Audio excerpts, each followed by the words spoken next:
my most amazing artists, and welcome back to a brand new project. This project is inspired by an artist named Seurat. He invented a technique in painting called Pointillism. And Pointillism is going to be our main focus during this project. If you're unsure of what Pointillism is and who Seurat is, then you need to go watch our mini lesson or go through our presentation for this week so you know exactly what I'm talking about. To get us started on this artwork, we are going to do a drawing today. So all you're going to need is paper, a pencil, and possibly an eraser too. We are going to be drawing these beautiful hot air balloons and this land down here. So as you can see, it's a very cheerful scene. We just need to do a drawing today so that we can kind of see where we're going to paint, and our pointillism technique is actually going to go in the hot air balloons themselves. But of course, the first step, which is today, is we have to draw this picture. Before we get started drawing, let's go ahead and say our class mantra all together on the count of 3. 1, 2, 3. My mantra: I am positive, I am creative, I am mindful, I am amazing, I am an artist. All right, guys, let's go ahead and get started. All right, so this is a brand new piece of paper, so of course we just need to take a pencil and write our name. Also, our class code. Once you have your name and your class code, we're just gonna flip it over. So now our name and our code is on the back. So we are going to draw an outdoor scene today. It's going to be kind of like a landscape, but our main focus is not on the land. The main focus is going to be in our hot air balloons that we're going to put in our sky. And we're just going to be drawing with a pencil because later we're going to be painting this picture. It's always good before you do a painting to sketch out what you want to draw first. So that's what we're going to do. This video is going to be a draw along with me video, so as I'm drawing, you should be drawing with me. So you can go ahead and get your paper, get an eraser and a pencil so that you're ready to go. And it's great because if I end up going too fast or you fall behind, you can just pause the video or back it up a little bit and find where you left off.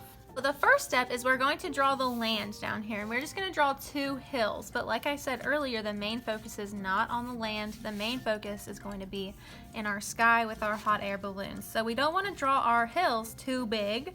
So I'm going to go down towards the bottom of my paper, and I'm going to come up just a little bit.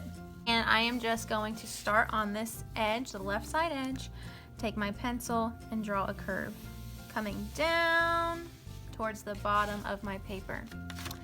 I'm going to draw it a little bit darker for you to see. So I just did a little curve coming down. Now I'm going to start on the other side of my paper, and maybe I want my hills to be the same height, or maybe I want this hill to be taller, or maybe I want it to be shorter. That's totally up to you. I think I want this hill to be a little bit taller than my last hill, so I'm just going to start on the edge there. And I'm going to draw a curve down, but once I come to that hill, I'm going to stop.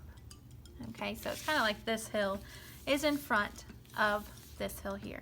And that's pretty much our land. However, if you want to add some smaller details like flowers, then you can do that.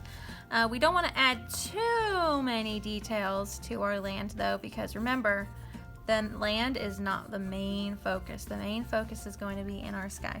So I want to add a few flowers just so my land doesn't look too plain or boring, but I'm going to space them out enough to where they will just blend in and not be the main focus of my artwork. So I got the land done. Now we are going to move up to the sky where we're going to put our hot air balloons. When we're drawing our balloons, I want you guys to be mindful of the size of your balloons, because what I would like us to have is one big balloon, then we're going to have one medium size and a smaller one in the background, because if we remember that element of art space, some things are going to be bigger, and if they're bigger they look like they're closer, but as they get smaller they look like they're farther away. So I want some hot air balloons to look closer, and I want some to look like they're far away in the sky. So you need to have at least 3 hot air balloons, but you can have more if you want to. Just don't overcrowd your space up here, because we still want to be able to see that blue sky that we'll paint on next time. So I would say you need at least 3 hot air balloons, but no more than 5 hot air balloons. I think I just want to do 3, and this is how you draw a hot air balloon. So we are just going to do one curve all the way coming up. And as you notice, the curve gets fatter as it's up towards the top, and then it comes down and it gets skinnier. But I left it open a little bit because we're just going to close it off with a horizontal straight line, just like that. And that is the balloon part of our hot air balloon. And right at the bottom where I drew that horizontal line, I am now going to bring it out just a little bit and turn it into a rectangle. A long, skinny rectangle. That's the base. And if you look at a hot air balloon, there's usually strings coming down from that rectangle holding the basket. I just did 2 diagonal lines on the right side to represent the rope on my hot air balloon, and 2 diagonal lines on the left side, just like that. Then we're going to draw the basket, and the basket is going to be a horizontal line that connects those rope pieces right there. So 1 horizontal line, and then a diagonal line on the left side coming towards the middle. So 1 diagonal line, then the other side is gonna come in towards the middle, just like that. You see how those are at an angle? They're coming towards the middle of the hot air balloon.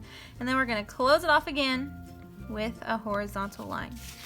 So that is the basket for our hot air balloon. Baskets usually have some sort of texture to them, so we are going to draw a texture by just doing horizontal lines across, like that, and then vertical lines right throughout. So it kind of looks like a checkerboard or almost like a basket. And for the design of our balloon, you can do pretty much anything that you want to. We just don't want it to be too crazy. So I'm just going to draw some lines coming down. That's a curved line starting at the top of my hot air balloon, going down to that skinny rectangle that we drew. And then I'm going to go do the opposite direction for this curve. Come out towards the right and come back in towards the middle. And then maybe I'll do 1 straight down the middle. Just like that. And whenever you guys are drawing the design on your hot air balloon, I don't want us to focus at all on adding shapes or patterns or anything like that to make it really busy in our drawing, because we are going to do that technique, pointillism, right in our balloon. So that really focuses on color, not so much shape or pattern or anything. So don't worry about adding crazy patterns in your hot air balloon, because that's when the star of this artwork is going to come in, and that is when we are going to use a pointillism technique. Okay, so we just want to leave it very simple, and you can just draw a few lines in there, some curved lines. And now I want to draw a medium-sized one. So let's go through the steps on how to draw a hot air balloon one more time. So it's just 1 curve, and I want to draw it a little bit smaller than this one because this is supposed to be my biggest one here. So, and you can draw it wherever you want to, guys. You don't have to draw it in the same place that I am. But I just want to bring it up a little bit, and I'm going to draw it a little bit smaller so that it looks farther away. So it's just 1 curve, kind of like a rainbow shape almost. And then we're going to do a horizontal line connecting it. We're going to turn that horizontal line into a rectangle, skinny rectangle. Then we need to draw those ropes for the hot air balloon that holds the basket up. And those are just 2 diagonal lines on each side of that rectangle. We need another horizontal line to connect those ropes. And we are going to draw a diagonal line coming downwards like that. And on the left side, do the same thing. You're drawing those slanted lines that come in towards the center. And then we close it off with another horizontal line. All right. Oh, I almost forgot. We need to add that texture into our basket so it actually looks like a basket. We're just going to use horizontal lines going across, and we're going to use some vertical lines going straight up and down to make kind of like a checkerboard pattern. Very good. And for my bigger one, I did my lines going from the top to the bottom, but you could also draw your lines going from side to side. But it's going to be a curve because remember, hot air balloons, if you think of them in real life, they're very rounded. So that's why we're drawing curves instead of perfectly straight lines, because that makes it look more flat. But the fact that we use curved lines, it makes it look more three-dimensional, like it's actually a balloon. Same for this one. That's why I curved those lines to make it look more round. Okay, and like I said, we don't want to add any shapes or patterns into this balloon yet because we are going to use pointillism technique to fill those in. All right, let me go ahead and draw my small one, and I'm just going to come back here. I think I want my small one to be right here, but you can put your small one anywhere you want to. I think you guys already know what to do, so I'm just going to speed up through this last hot air balloon, and then I'll be right back.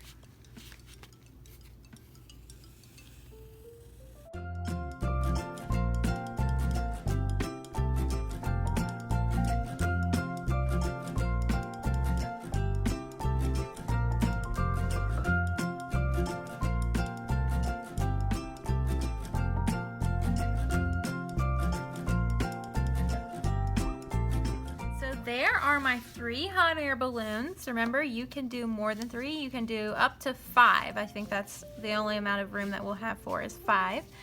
But if you're just happy with 3 like I am, then you can do just 3. Or you could do 4, whatever you want. Now, if you want to get a little bit crazy, then you can put some clouds in your sky if you want to. And I'm just doing curvy lines that come together in kind of like an oval shape. I think I want to add some clouds just to fill up this space a little bit. Your clouds can come off the edge of your paper too if you want to. We don't want to crowd this too much with random things or anything, but some simple details is a good idea. I make smaller clouds, they look farther away. The bigger clouds look a lot closer. You know what you could even do is right here in the middle of these 2 hills, we can add another curved line, and that could be the sun. So maybe these hot air balloons are out in the sunset as the sun is going down. Okay, so you can get creative with what kinds of details you add to your drawing, but just remember to try to keep it simple, okay? Clouds are a good idea, but don't do too many clouds. It'll be really hard to paint if we add too much details, and plus we want the star of this artwork to be our hot air balloons. Alright, and that is pretty much it for the drawing portion of this project. Next time we are going to be painting the background, the sky, and the land, and then in a few weeks we are going to start doing our pointillism, which I'm super excited about. I hope you guys had a lot of fun drawing your hot air balloon scene. I know they're going to be amazing because you guys are amazing. Alright, I'll see you guys next time. Bye guys!